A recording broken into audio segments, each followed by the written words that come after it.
Muy bien, muy buenas tardes a todos. Están lejos todavía de la fecha crucial, así que están relajados y vamos a pedirles de favor que, como les dijo el doctor Peláez, pues, se sientan en la confianza de alzar la mano y podemos hacer esto más interactivo para que sea de beneficio para todos ustedes, ¿sí? Bueno, vamos a hablar acerca de algunos conceptos de la enfermedad por reflujo gastroesofágico. Por enfermedad, primero en términos de definición, esto es una enfermedad de mucha frecuencia. Digamos que es una de las primeras 20 causas de consulta en medicina general y está dentro de las primeras 3 a 5 causas de consulta en gastroenterología. Entonces, esa es la importancia, es una enfermedad muy frecuente. Todos ustedes han estado a lo mejor ya expuestos a ver a algún paciente con enfermedad por reflujo y de allí parte el problema de la definición de enfermedad por reflujo, porque esta es muy heterogénea.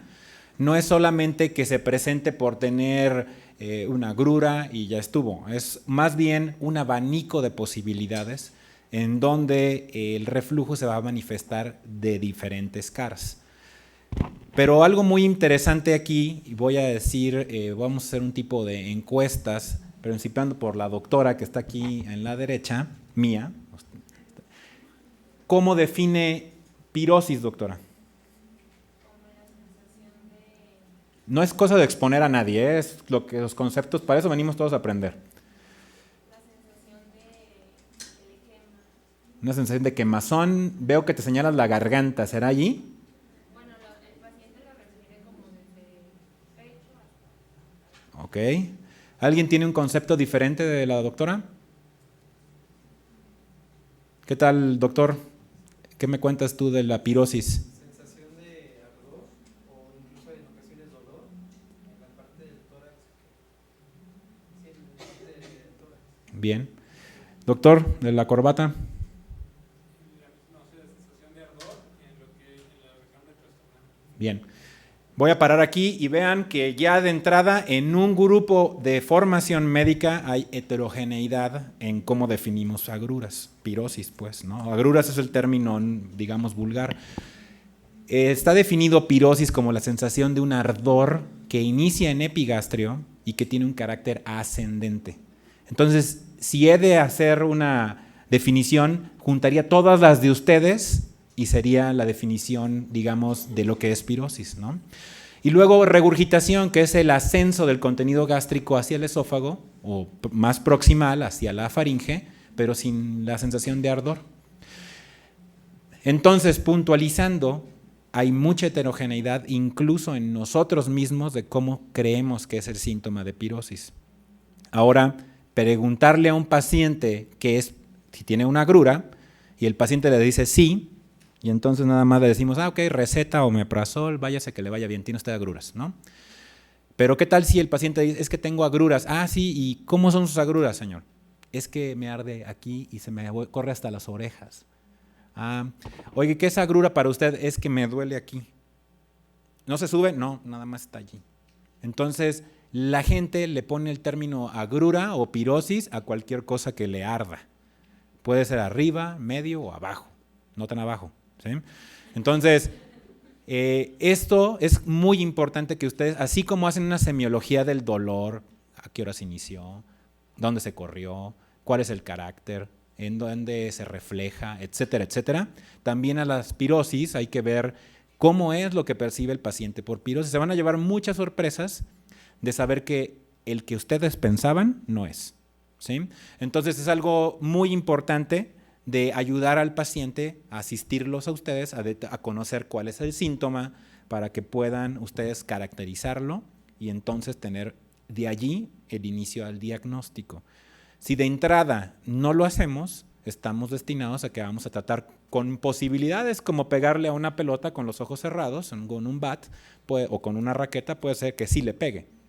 Pero si lo desglosamos bien el síntoma, probablemente sí le voy a pegar, ¿no? Entonces esto es importante en todo en medicina, es hacer una buena semiología y de ahí parte hacer que la pH-metría y que todos estos estudios que a todos nos gusta, digo a mí más, ¿no? Hacerlo porque a eso me dedico, pero es algo importantísimo para después definir cuál es el siguiente paso de diagnóstico.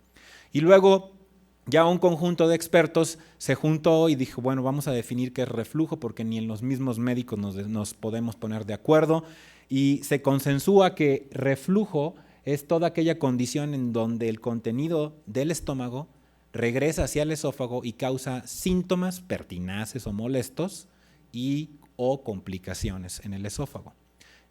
De allí se puede expandir ahora sí el abanico del reflujo en síndromes esofágicos y extraesofágicos. El síndrome esofágico, entonces, se puede dividir a su vez en sintomáticos, en donde queda el síndrome típico de reflujo, que es pirosis y o regurgitación. Pero además, dolor torácico asociado a reflujo, ¿sí? Por favor, no hay dolor torácico asociado a reflujo si no se ha descartado causas fundamentales y urgentes para determinar que ese dolor es de origen por reflujo. No vayamos a venir a un paciente que llega a urgencia a las 2 de la mañana, es reflujo, omeprazol, y se los traen con los pies por delante un ratito más adelante, ¿no? Entonces, esto es una causa de exclusión cuando es por reflujo. Los síndromes que causan daño al esófago es cuando el efecto cáustico del ácido quema la mucosa del esófago y causa esofagitis, que eso es cuando está rota la mucosa del esófago causada por quemadura, por el ácido. Estenosis pépticas, la presencia de esófago de Barrett y la consecuencia final del esófago de Barrett, que es el adenocarcinoma del esófago. Todo es un abanico entonces que está dentro de los síndromes que atacan el esófago y es causado por reflujo gastroesofágico. Y luego están los extraesofágicos, en donde aquí es todavía más disímbolo el problema. Hay asociaciones establecidas, eso quiere decir, a su izquierda lo ven, que el grado de evidencia médica que respalda esa asociación es moderada o es buena. Es derivado de cohortes, de estudios de grandes cantidades de población, etcétera, en donde se ha visto que la tos sí puede ser desencadenada por reflujo, el asma se puede desencadenar por reflujo, no que la cause el reflujo, sino que se desencadena un brote de asma, laringitis y erosiones dentales. Pero a su derecha están las que tienen una asociación propuesta. Allí el grado de evidencia es mucho más bajo. Entonces son derivados de reportes de caso, de estudios de asociación, no hay mucha evidencia que la respalde. Por lo tanto, esto de que la sinusitis, la fibrosis pulmonar, la crisis económica y todo lo demás no necesariamente es por reflujo, ¿no?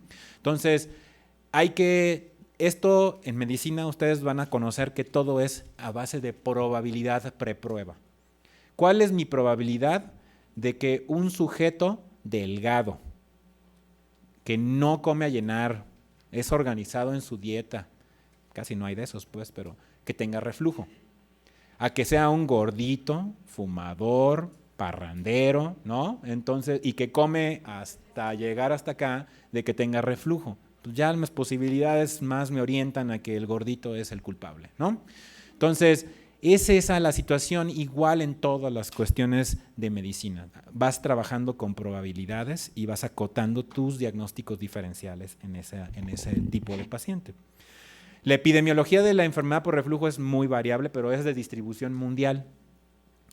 Con la epidemia de la obesidad, que México es la segunda lugar en donde hay más población con sobrepeso y obesidad después de los Estados Unidos, pues el reflujo se ha ido incrementando. Pero, por ejemplo, en países asiáticos, del sudeste asiático, en donde no hay mucho gordito, pues el reflujo también, la incidencia y la prevalencia es más baja. Pero ¿de qué depende tener reflujo? No es nada más de un solo factor.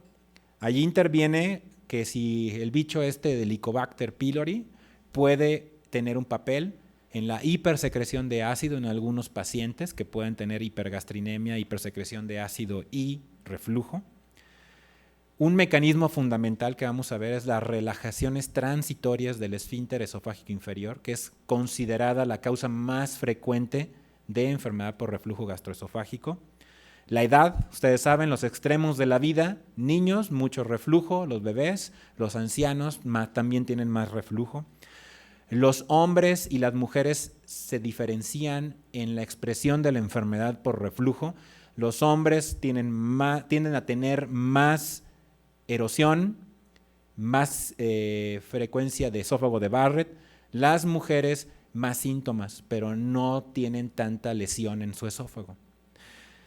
Los hábitos dietéticos, conforme más comemos y más calórica es nuestra dieta, pues más posibilidad de reflujo, y la epidemia de la obesidad, que va de la mano con lo último, favorecen el desarrollo de enfermedad por reflujo. Entonces, no solo un factor causa reflujo. La saliva es un buffer o un amortiguador del contenido de ácido que regurgita el esófago. Si hay personas que toman medicamentos como antidepresivos tricíclicos u otros que tienen un efecto colinérgico que disminuye la secreción de saliva, pues tendrán poca saliva que les amortigüe como buffer en su esófago del contenido que regurgitó. La peristalsis. La peristalsis no tiene como fundamental, digamos, trabajo el que transita el bolo, sino es lo que se llama aclaramiento del bolo. ¿Qué quiere decir? Que una vez que como, se queda restos o residuos en el esófago y la peristalsis lo envía hacia abajo. O tengo un reflujo y la peristalsis la envía de nuevo hacia la cámara gástrica. Los gentes que no tienen una buena peristalsis, tienen peristalsis disminuida, pues van a tener como consecuencia que permanezca más tiempo el regurgitado en su esófago y pueda causar más síntomas o más lesión. La presión en reposo, todos dirían, no, pues ese es el esfínter, el que está todo flojito y eso favorece que se regrese el contenido del estómago al esófago. Pues no, la mayoría de todos los pacientes con reflujo tiene un esfínter competente o de buena presión. Pero lo que pasa es que hay esto que es las relajaciones transitorias del esfínter esofágico inferior. Es un esfínter de buen tono, pero que se abre y se cierra, sobre todo después de comer. El factor fisiopatológico de esto es la liberación de óxido nítrico. Cuando comemos, la comida cae en el fundus gástrico. Para que no nos llenemos con el primer bocado, lo que hace el fundus es irse relajando para ir recibiendo más alimento. Eso se llama relajación receptiva. Y eso es mediado por óxido nítrico, que es un relajante del músculo liso. Y como el esfínter es vecino del fundus, pues se ve transmitida la posibilidad de que haya más óxido nítrico y se generen esas aperturas y cierres del esfínter, sobre todo después de comer. Por eso el reflujo son cosas que pasan más en el periodo postprandial. La presión intraabdominal, entre más barriga, es más posible el reflujo. ¿Por qué? Porque aquí hay presión positiva y durante la inspiración en la caja torácica hay presión negativa, lo que favorece un gradiente de presión desde el estómago hacia el esófago en el momento de la inspiración. Y el vaciamiento alterado del estómago, en donde, por ejemplo, pacientes con gastroparesia, en lugar de continuar distal el avance del bolo, bueno, pues se mantiene más tiempo en la cámara gástrica y favorece que esté regresando hacia el esófago. Entonces, como ven, hay muchos factores y una persona puede tener varios de estos. Aparte, la hernia hiatal, que es muy satanizada, que se dice, pues hernia hiatal igual a reflujo. No. Aquí algunos de ustedes tendrán hernia hiatal y no tienen reflujo. Entonces, no necesariamente tener hernia hiatal es igual a síntomas de reflujo y no necesariamente tener hernia hiatal significa funduplicatura. Eso es algo que quiero que quede claro desde ahorita, ¿no? Y bueno, las relajaciones transitorias ya las comentamos, que se regresa el contenido del estómago al esófago porque se abre y se cierra. El tamaño de la hernia hiatal sí favorece más posibilidad de reflujo, pero no es que sea el único causal.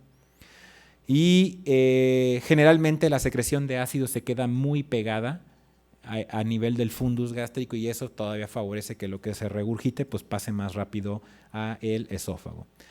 Luego está lo que percibimos. No hay gente que puede tener 25 reflujos, 30 reflujos y no sentir ni uno. ¿Por qué? Porque tiene receptores sensitivos en el esófago que tienen un umbral más alto para la percepción. En cambio, habrá quienes tienen o mayor densidad de población de receptores que sensan el componente químico o de distensión que causa el regurgitado en el esófago y esos van a sentir con 3 reflujos, los 3 los sienten. Entonces, es un problema de hipersensibilidad y probablemente de integración en el sistema nervioso central. Luego que se hace la primera prueba diagnóstica, que generalmente es endoscopía, que no debe de ser la primera, pero que es una de las primeras, es evaluar qué condición tiene el esófago del paciente con reflujo. Si tiene esta condición, que se verá hasta en un 70% de los pacientes, en donde su esófago se ve sano, sin quemaduras, sin ninguna otra lesión en el mismo esófago. Un 30%, 20-30% tendrán estas quemaduras, ¿sí? Y eso es la lesión cáustica que da el ácido en la mucosa del esófago. Finalmente, entre un 6 y un 10% tendrán esófago de Barrett, que también se asocia al reflujo. Entonces, esas son las 3 posibilidades en las que un sujeto puede caer, y puede haber combinación, puede haber pacientes con Barrett que tengan esofagitis en un momento dado, ¿sí? Pero lo que sabemos es que los sujetos que tienen Barrett tienen más cantidad de ácido que los que tienen erosiva, y estos tienen más cantidad de ácido que los que no están erosionados de su esófago, o sea, estos. Es decir, que hay un gradiente de cantidad de ácido entre los ERGES no erosivos y el erosivo, y el que tiene esófago de Barrett, que finalmente es el que más ácido tiene. Entonces, eso es, digamos, parte importante para conocer la enfermedad, y un fundamento también a favor de la enfermedad por reflujo es la presencia de la pirosis, pero la pirosis como la acabamos de definir hace un momento, sensación de ardor que inicia en el epigastrio y que tienen carácter ascendente hacia la faringe, ¿sí? Si está presente este síntoma, probablemente pueda ser reflujo. Si está ausente el síntoma, la posibilidad de que sea por reflujo, sus problemas del paciente van disminuyendo en forma sustantiva, ¿sí? Entonces, ¿por qué lo digo esto? Porque habrá pacientes que tienen laringitis. Es muy común que el otorrino vea un paciente con laringitis y dice, no, pues usted está quemado porque se le viene todo el ácido. No tengo nunca una agrura, doctor. Bueno, no, usted no la siente. Entonces se acaba y le dan omeprazol y no se le quita. Entonces, estos pacientes, si no tienen pirosis, aparte de tener quemado su laringe, probablemente no van a tener reflujo como causa. Probablemente el señor sea cantante, probablemente esté con exposición a polvos, probablemente respire lo que respiramos todos los días en la Ciudad de México, probablemente haya muchos factores que le puedan ocasionar problemas laringeos, pero el reflujo probablemente no sea. Y entonces, la enfermedad por reflujo, pues hay muchas pruebas para ir a buscarla. Ya dije que es clínico el problema, pero en ocasiones es necesario hacer algunos de estos o todos los estudios para evaluar si hay daño mucoso, para evaluar si en realidad sí hay reflujo con una pHimetría, para evaluar si los síntomas son asociados al reflujo, como por ejemplo una prueba con un medicamento, y pruebas para ver cómo funciona el esófago. En la endoscopía ya vieron ustedes lo que es una quemadura, y bueno, esta se clasifica en base de una, valga la redundancia, clasificación endoscópica de Los Ángeles, en donde las esofagitis, así se denominan, leves son las grado A y B, y graves son las C y D, en donde grado A es una erosión muy pequeña, de menos de 5 milímetros, en solo un pliegue del esófago y que no confluye. Grado B es otra lesión más de 5 milímetros, pero no confluye, más grandecita. Grado C sí confluyen los pliegues, pero es menos del 75% de la circunferencia del esófago, y grado D es más del 75% de la circunferencia. Entonces, esto indica también, estos tienen más ácido que estos de acá. Entonces, es también mayor exposición o mayor tiempo de exposición al ácido. También la endoscopía nos sirve para evaluar si hay probabilidad de que tenga esófago de Barrett, que se debe de corroborar con una biopsia para que el patólogo sí le ponga esófago de Barrett al diagnóstico. Y además nos puede dar también la endoscopía la virtud de poder seguir al paciente con esófago de Barrett, porque a lo mejor pueden traer un programa de escrutinio para ver si no desarrolla a largo plazo cáncer, entonces estar haciendo repetidamente en intervalos separados de 2-3 años, si no hay displasia, hacer una endoscopía para evaluar cómo está ese esófago de Barrett. Pero también sirve para dar tratamiento. Ahora se puede cauterizar el esófago de Barrett, se puede ligar para que se desprenda la mucosa que tiene esófago de Barrett y se crea una cicatriz allí. Se puede aplicar otros métodos como cortar la mucosa del esófago para erradicar el esófago de Barrett. Entonces también sirve para el tratamiento. Y en la biopsia, esto es un espécimen de biopsia de microscopía electrónica, es solo para aquellos pacientes que no están quemados de su esófago, pero que les toman una biopsia, comparado con un control sano, las separaciones entre célula y célula son mínimas en un sano, en contraparte de alguien que tiene enfermedad por reflujo. Hay dilatación de los espacios intercelulares y que puede ser un factor, digamos, muy precursor o muy incipiente de alguien que no tiene todavía quemado su esófago por la lesión cáustica. Y aquí ven que los pacientes controles, el diámetro del espacio intercelular, comparativamente con los que tienen reflujo, pues es mayor el del reflujo que el de los controles sanos. La pHimetría se le ha considerado como un estándar de oro para el diagnóstico del reflujo, pero es un muy mal estándar de oro. ¿Por qué? Porque dura 24 horas, porque la mayoría es un método alámbrico en donde hay que introducir una sonda por la nariz, pasarlo por la garganta, que el paciente que se quede en el esófago y que lo traiga 24 horas. A veces el paciente se restringe de comer, no hace la alimentación adecuada, etcétera, etcétera. Y bueno, pues eso hace que la prueba no sea completamente positiva en todos los casos. Aparte de, no es lo mismo que le haga una pHimetría a alguien que tiene un síntoma una vez a la semana, a alguien que tiene un síntoma todos los días. Probablemente el que le haga de todos los días, pues me va a salir positiva con más posibilidad. En cambio, aquel que tiene pues, una vez a la semana, pues depende si le cae el pHímetro el día que va a tener el síntoma, ¿no? Entonces, eso es, digamos, problemas que existen. Este cable tiene un sensor de pH que está mandando a una máquina que graba y todas las 24 horas. Y al final vemos si existe un tiempo de las 24 horas, el 4.2% de esas 24 horas o más hay un pH menor a 4 en el esófago, entonces es patológico y se diría que es positiva la prueba, ¿sí? Y es más probable que sea así en un paciente con esofagitis que en un paciente que no tiene esofagitis, ¿sí? Entonces ¿cuándo hay que hacer una pHimetría? Pues sobre todo si están planeando hacer una cirugía en pacientes que no tienen quemado su esófago en la endoscopía, pero queda la duda de si es por reflujo. En pacientes que se operaron pero que siguen con síntomas como pirosis después de la funduplicatura, pues hay que ir a ver si eso es por reflujo.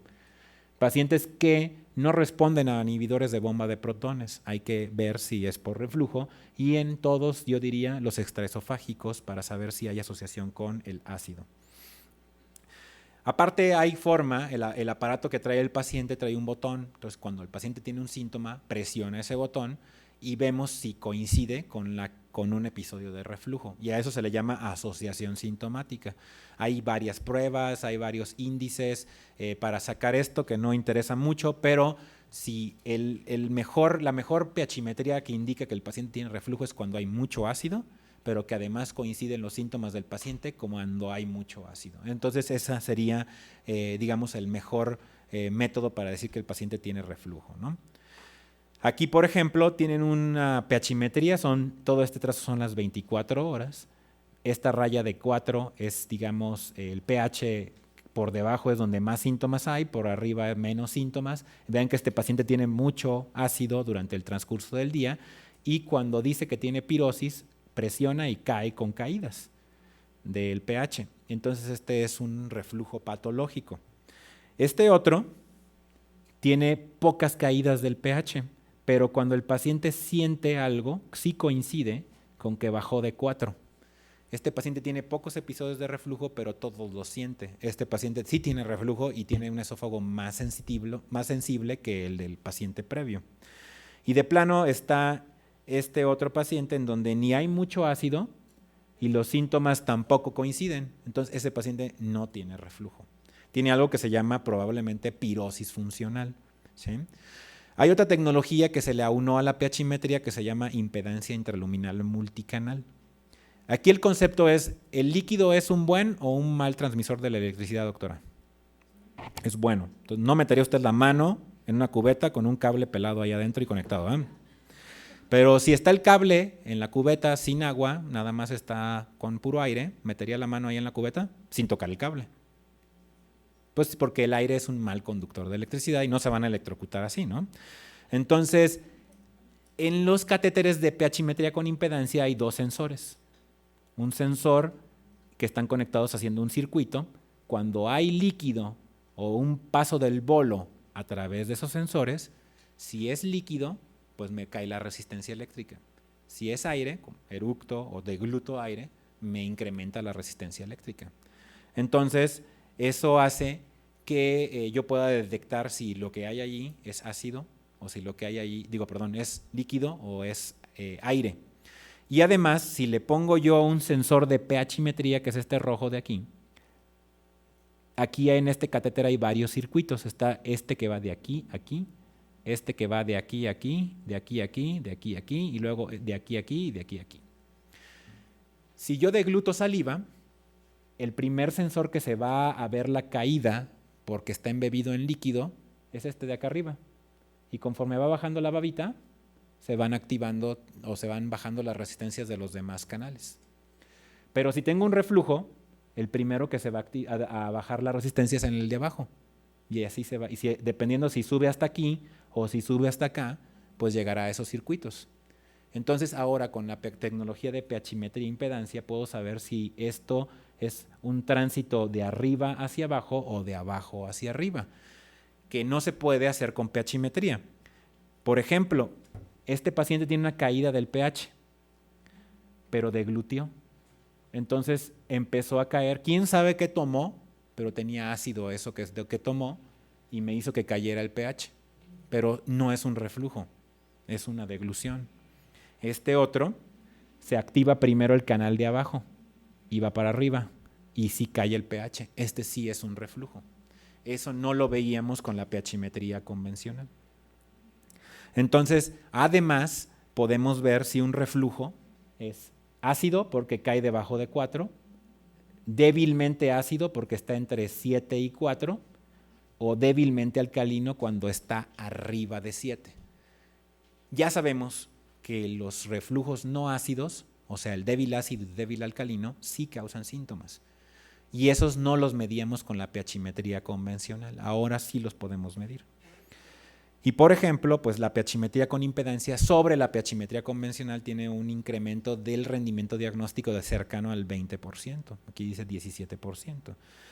Y hay otro sistema que se adosa a una cápsula por endoscopía a la mucosa por succión y ahí tiene un sensor de pH y puede extenderse el monitoreo hasta por 96 horas.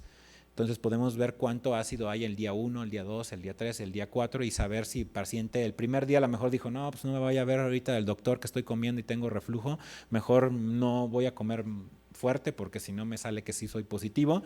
Y luego al rato en el tercer día baja la guardia y ahí sí ya comió bastante y ya se dio cuenta el médico que sí tiene reflujo, ¿no? Pero esto se lleva por vía inalámbrica a un receptor que está cargando el paciente con una mochilita chiquita para grabar todo el tiempo que tiene transmisión de pH ahí. Pero la primera prueba que ustedes deben de hacer es la prueba terapéutica o el reto con inhibidor de bomba de protones. Antes de una endoscopía, antes de una pHimetría y todo, kriptonita en sangre y todo lo que quieran pedir, hay que hacer una prueba con inhibidor de bomba de protones. Hay muchos protocolos. Se puede utilizar omeprazol, lansoprazol, rabeprazol, pantoprazol magnésico, esomeprazol, dexlansoprazol, el que quieran. Pero siempre hagan la prueba igual. Si van a hacer, hoy me place hacer omeprazol 20 y 40 por una semana. Y pasado mañana voy a hacer omeprazol 20 un día, 40 el otro, y así jamás les van a salir consistentes sus resultados con la prueba. Siempre hagan lo que les recomendamos generalmente es 20 miligramos antes de desayuno, 30 minutos antes del desayuno. Los inhibidores de bomba de protones, todos menos dexlansoprazol, todos se dan 30 minutos antes de un alimento, preferentemente el de la mañana. Y en la noche igual 30 minutos antes de la cena, ¿sí? Solo dexlansoprazol no se da de esas características. Pero bueno, volviendo al tema, denlo por al menos doble dosis, o sea, 20 y 20, por lo menos 2 semanas. y el paciente va a regresar con ustedes y le van a preguntar, bueno, ¿ya se le quitaron sus síntomas? Sí, ya no tengo agruras. Entonces es una prueba positiva. El paciente sí tiene reflujo, probablemente, porque respondió a una terapia antirreflujo, y con ello vamos a continuar entonces un tratamiento a un plazo, digamos, determinado de acuerdo a la prevalencia y a la frecuencia con que tiene síntoma el paciente. Entonces, ya les decía, entre erosivo, no erosivo, o el que ni siquiera tiene la pH-metría en la endoscopía es negativa, pues va disminuyendo la posibilidad de que haya exceso de ácido y que haya respuesta al tratamiento con inhibidor de bomba de protones. Finalmente, la manometría. La manometría es una prueba para evaluar la función del esófago, no para saber si hay reflujo. Aquí me va a servir para ver si el esfínter está hipotenso, normotenso, o si tiene buena o baja peristalsis el paciente.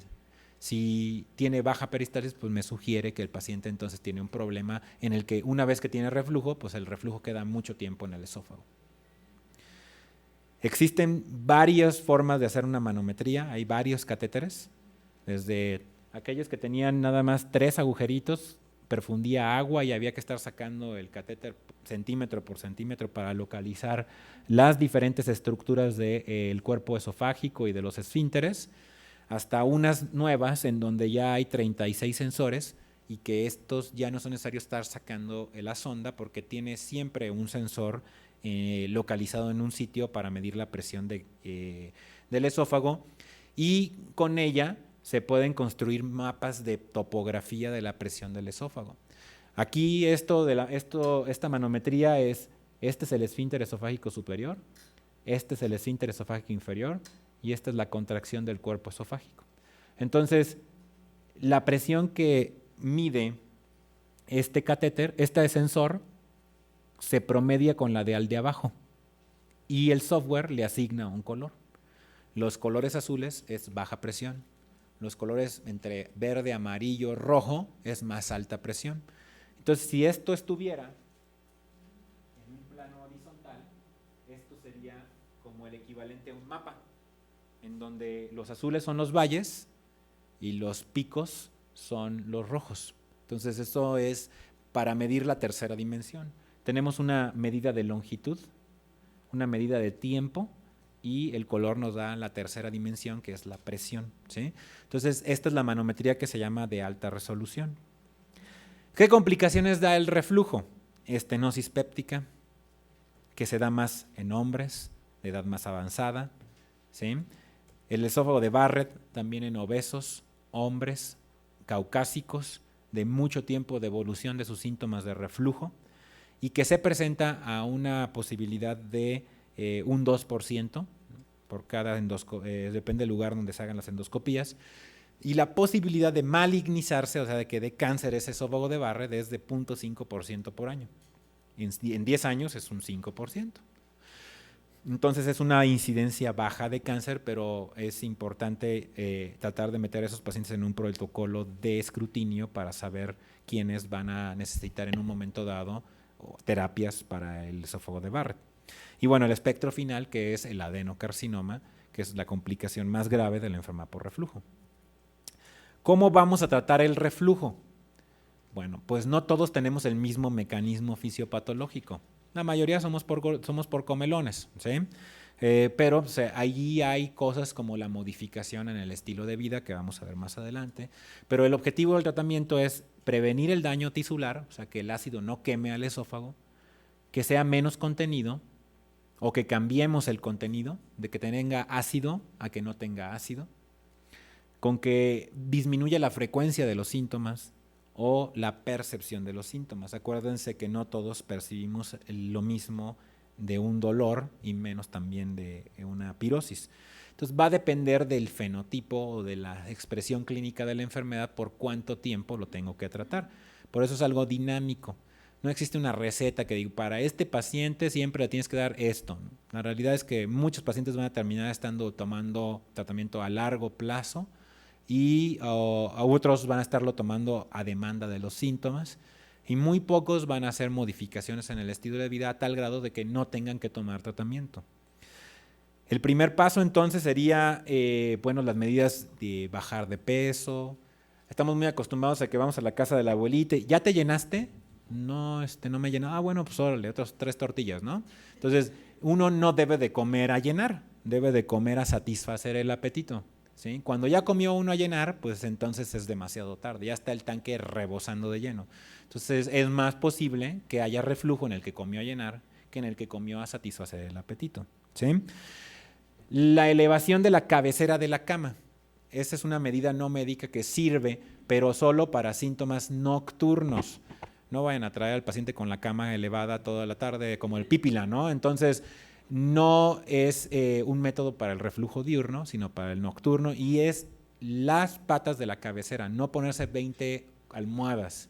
Si el paciente se dobla, incrementa la presión intraabdominal y favorece el reflujo. Entonces, por eso tiene que estar como mis parientes de allá de Guanajuato, ¿no? Como las momias, entonces paradito para que eso evite el reflujo. Y bueno, evitar la ropa ajustada, y hay algunas cosas en la dieta que cada quien puede identificar. Dice, cada que como esto, me pasa que tengo reflujo.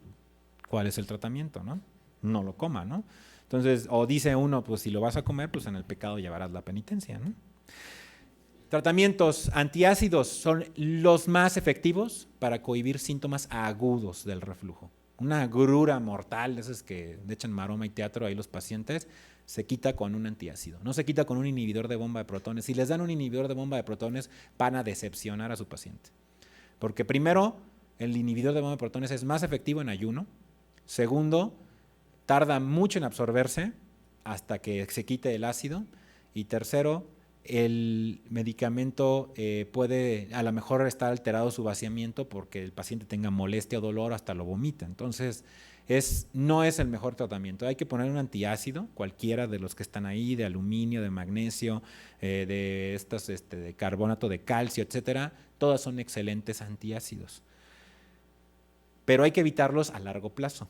No se puede decir que sea un tratamiento bueno. ¿Por qué? Porque pues tienen sales minerales que pueden fomentar en un paciente que tiene proclividad a litiasis, pues que desarrolle litiasis. Si tiene insuficiencia renal, que haga un síndrome de Álcali. Que si tiene muchos problemas a largo plazo. Por eso es un tratamiento que se debe dar esporádicamente para tratar el síntoma agudo. Los procinéticos no tienen cabida para el tratamiento de la enfermedad por reflujo. Hay muchos mecanismos de acción, pero el problema es que ningún procinético ha demostrado que incremente el tono del esfínter, que no den relajaciones transitorias, que incremente la peristalsis esofágica, ninguno. Y sí tienen efectos adversos. Entonces, si es una enfermedad crónica, a largo plazo dar un tratamiento de estos, pues incrementa su posibilidad de que tengan eventos adversos. Solo está indicado dar un procinético cuando el paciente tiene sobreposición de dispepsia, que el paciente, o de gastroparesia, que no se vacíe bien su estómago, con reflujo, porque entonces sí estamos ayudando a un mecanismo fisiopatológico del reflujo, que es el retraso del vaciamiento gástrico. Los inhibidores de bomba de protones son la piedra angular del tratamiento del reflujo. Entre más ácido haya, mejor nos van a besar las manos los pacientes, ¿no? O sea, usted es muy bueno, doctor, ¿no? Entonces, pero a los que tienen menos exposición al ácido, menos chance de que respondan al tratamiento con inhibidor de bomba de protones. El que es no erosivo, hasta la mitad puede no responder al tratamiento con inhibidor de bomba de protones. El erosivo es raro, 15% que no responda, y el Barrett también entre un 20% que no responda, ¿no? En promedio es un 30% de posibilidad de que un paciente de primer contacto, sin saber su endoscopía, no responda a inhibidor de bomba de protones.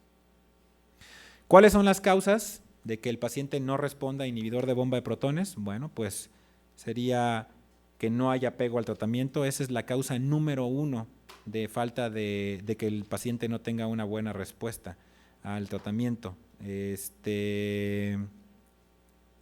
La otra es que pues, el inhibidor de bomba de protones no quita el reflujo, solo cambia el pH del reflujo. Entonces hay pacientes que aún cuando tienen un pH, digamos, ya no ácido porque están tomando inhibidor de bomba de protones, lo que regurgitan lo sienten. Y eso, aunque le den 30 kilos de omeprazol, no se le va a quitar, ¿sí? ¿Por qué? Porque es no ácido el problema y eso le va a seguir generando síntomas. Y finalmente, si no responde, hay que considerar que ese paciente tenga pirosis funcional, sobre todo si además tiene intestino irritable, si tiene cefalea tensional u otras enfermedades funcionales, pues es probable que no tenga reflujo y que tenga problema también funcional en su esófago. ¿Sí? No hay posología ni tiempos de tratamiento estimados para decir, a ver, este paciente yo creo que le voy a dar unas 4 semanas. Lo que sabemos es que el erosivo probablemente convenga darle un tratamiento de 8 a 12 semanas para promover la cicatrización. No es que el inhibidor de bomba de protones tenga un efecto mucoso para proveer cicatrización, sino que quite el ácido y eso favorece que los mecanismos de reparación celular del tejido mejoren y no estén en un ambiente ácido en donde ese mecanismo de reparación pues es muy lábil, ¿sí? Entonces, ojalá se pueda tener a un paciente con la dosis mínima efectiva. O sea, no tenerlo siempre con 40 miligramos de cualquier inhibidor de bomba de protones, sino tratar de tenerlo en el de 20, en el de 10, o incluso que tome un inhibidor de bomba de protones por un lapso de semanas y que se quede un tiempo sin tomarlo y solo cuando recaiga con sintomatología volver a utilizarlo, otras 2 semanas o 4, volverlo a suspender y así sucesivamente, ¿no? Y unas palabras en términos de tratamiento quirúrgico. El reflujo, digamos, ningún tratamiento ataca un mecanismo fisiopatológico, solo la cirugía sí evita las relajaciones porque aumenta la barrera, ¿sí? Pero igual que una medicina que tiene efectos adversos, también la cirugía tiene eventos adversos.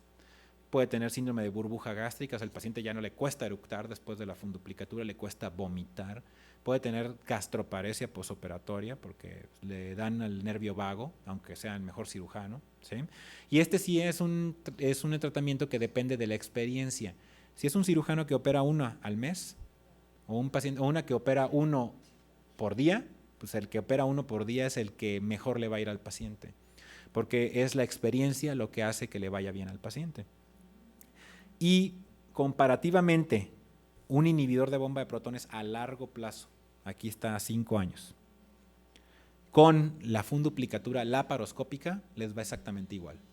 Entonces es ya preferencia del paciente si se quiere operar o no se quiere operar. ¿Quién es el mejor candidato? El que se le quitan sus síntomas con el inhibidor de bomba de protones.